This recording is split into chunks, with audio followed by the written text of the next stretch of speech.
Welcome back to another episode of the Blue Collar Coach Soapbox. I'm joined, of course, by Danny Crouch, the Blue Collar Coach. Welcome back, Danny. G'day, g'day. How are you, Matt? Very well, very well. Today's topic, we finished off last year with your summary of the year and you had a look back. Now it's your time to put the crystal ball in front of you, and I'm asking you, what are your predictions for 2025? In the blue collar industry, what are you predicting is going to be the way forward for this year? Yeah, good question. Good question. Look, I strongly believe that now more than ever, especially in the last 5 years since COVID, is it going to be more of an important year to actually retain your current staff? I mean, your top talent, the ones that the productive, the engaged, the driving force of your business. There's reports that have come out that 40% of Australian businesses are going to be looking to growing their staff and building their workforce. But on the other side, 18% of businesses are reporting that they might have to downsize. So if you look at the blue collar sector, you could probably imagine the guess is that the building industry is going to be on the downside, but maybe transport and logistic, they might be looking to hire. So regardless of which sector you're in, the key point there is you need to hang on to your staff. So if you're growing, great, but that means your competitors are growing. So there's a chance they're going to come nitpicking after your top talent. And if you're downsizing, who are you going to be letting go? Because they're going to realize builders know, hey, it can be hard to find work because builders are going bankrupt and belly up. We've just got one down the road that has been building for about 10 years and they've just gone bust. So God help the retirees up here that are waiting for this unit to be finished. But that to me is the most important. If you don't know who your top talent is, there's a problem. But too often, a lot of businesses just sort of think, well, we're not being productive. Maybe we need to get rid of staff. But what's more important is really delving into what your staff are going through. Are they engaged? 60%, 60, 70% of Australians aren't engaged in their roles. They're basically showing up and doing the bare minimum.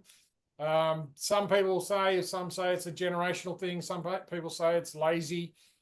Look, for me, as far as I'm concerned, the buck stops with you, the business owner. If you've got unproductive, disengaged staff, it should start with you, and you need to take a good look at, well, are you doing everything possible to engage your staff? Are they feeling valued? Do they want to turn up every week? What are they thinking Sunday night? Are they saying to themselves, oh, I can't wait to get back to work tomorrow? Or are they sitting there going, oh shit, that weekend went way too quick. I need another day. And even worse, they might be going, you know what, I might have a sickie tomorrow. So as bad as it is, losing good staff, if you lose engagement, they might be good employees, but they may be working at 60, 70% efficiency levels. So there are so many different ways you can retain good people. And, if you really want to look within and look at your leadership and look at how you're developing your talent.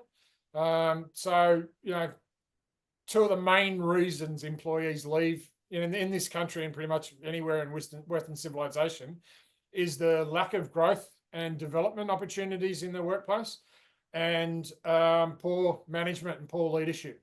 It is phenomenal when you look at the research and the statistics around why people actually leave their jobs.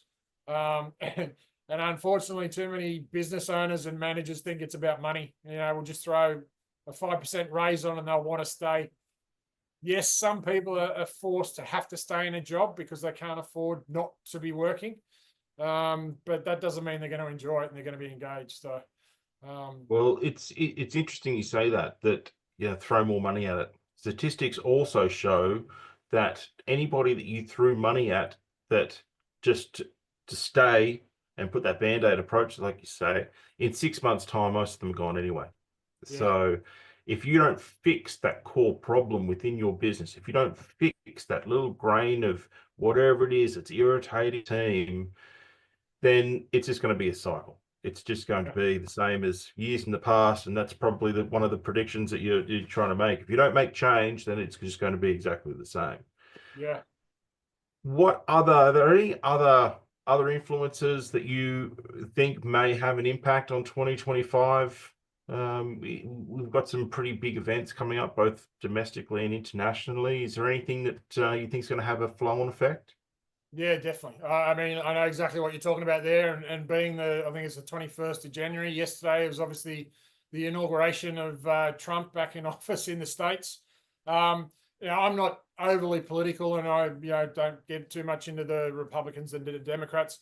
What's really fascinated me is this DOGE, Department of Government Efficiency. I can only hope and pray that something like that happens in Australia. Just take, for example, the building industry and the building sector, the regulations that all the builders, even the homeowners, have to go through to put a carport out on your driveway.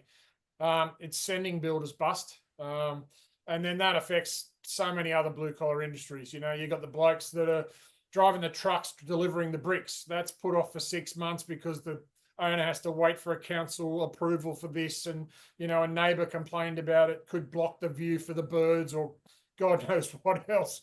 So my prediction is, if we can find a way in Australia to clear out the swamp, as they say in the States, and try and figure out why the hell we've got all these ridiculous regulations for mainly the blue collar sector, we could really start to thrive again. And of course, we're going to have the Australian election, so whoever gets in there is probably going to have something to say about that, or nothing to say about that. Who knows?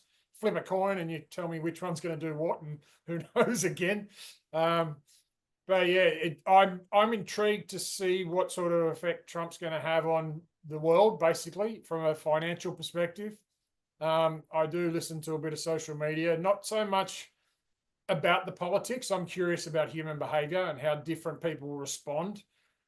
Just like in a workplace, you're going to have some people that are pro the business going one way, and other people have different reasons, and how people handle those debates in a work environment is pretty much the same as how people are complaining about Trump or whoever else it was.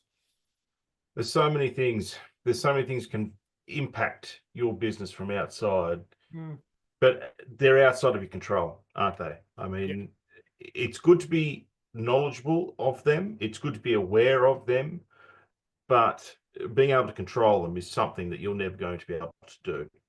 Yeah. So it comes back to your own world. I mean, we're talking domestic, we're talking international, but in your world, in your business, the business that you're running, that's what you can control. And if you are looking after the little pieces there and putting the puzzle together the best that you can, and then seeking out advice from people like yourself, Danny, that can come in and give another worldview of what you've got going on, that's the best place to start. And if you want to create stability within your business, it's looking at those sorts of things. And I'm tying this back in, and hopefully a lot of our listeners have just listened to your previous pod about this new program that you've dropped, and I want to bring it back. And I know that you're not that comfortable talking about yourself and so on, but I want to bring it back, Danny, because you've brought in this great program called Beep, and it's how business owners can increase engagement within their workforce, and in doing so, they stabilize their business against these outside influences, be it another competitor coming in and poaching your great staff, or these other factors that we've just spoken about. So could you give me just another little plug about Beep, and where these business owners can do some more research and contact you about it? Sure. It's a Beep, blue collar employee engagement program. Now, if you think about it this way, beep, beep, sounds like a car horn. It's a disruptor. If you're walking down the street and someone beeps behind you, it sort of shocks you out of whatever you were doing. So look, if you're the type of business that it's comfortable the way you are, and you're happy with your productivity, it's probably not for you. If you want to boost your productivity, retain your staff, and make 2025 one of the best years, it's time for a disruption. It's time for the beep, beep, blow that horn. Excellent. So they can go along to your website, bluecollarcoach.com.au, or they can find you at chooseyourchapter.com.au and find the Beep page. I'm just going to clarify that because I just misspoke. They can find you on socials as a blue collar coach, but they go to your website, chooseyourchapter.com.au, That's find right. the beep tab, and I've read through it. There's copious amounts of information that you've got in there in this great format. It talks about the features, the benefits, and just what the workplace is going to get from it. And lastly, you've got a special little offer that you're running at the moment for the end of January. Yep. What's that offer that you've got for anybody that might be interested? Yep. So obviously we've done a lot of research and we've tested this program on multiple different individuals and groups. We want to get it right into the blue collar sector and get real businesses involved. So we're offering for a blue collar business for a couple of employees to go through the program. 6 weeks, 12 weeks, thereabouts. It's up to them, the frequency of the sessions. And in return, we're asking for a bit of feedback, both from the 2 employees that do it, but also if we could speak to their team leader or their manager and just get a recap on, you know, any sort of shifts or changes in their well-being and their productivity at work. So it's not necessarily free. We're giving this to 2 employees in the hope of getting, you know, a review and a written referral, something that we can put on the website and stuff like that.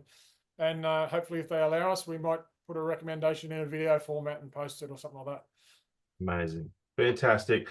A very exciting way to start 2025. That's Danny's predictions for 2025. If you have any of your fearless predictions, share those in the comments below, and Danny will have a look at those and engage, I'm sure.